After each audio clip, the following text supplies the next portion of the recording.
Good evening and welcome to the Casual Chef's Kitchen. Enjoy this presentation.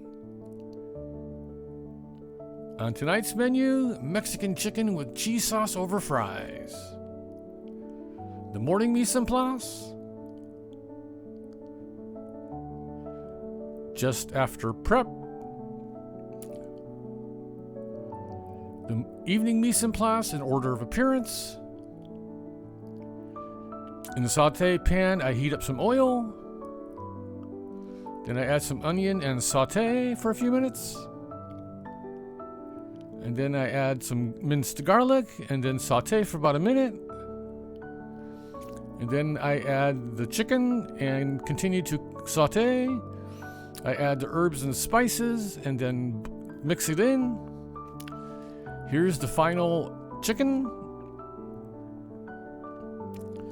In a separate pan, I melt some butter. Then I add some flour and whisk it in. And then I whisk in some milk. And then I add the cheese and whisk it in.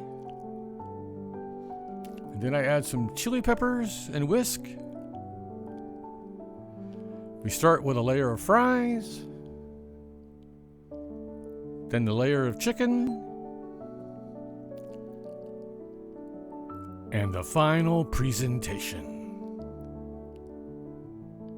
Thank you for joining me here at the Casual Chef's Kitchen. I hope you enjoyed this presentation. Have fun cooking.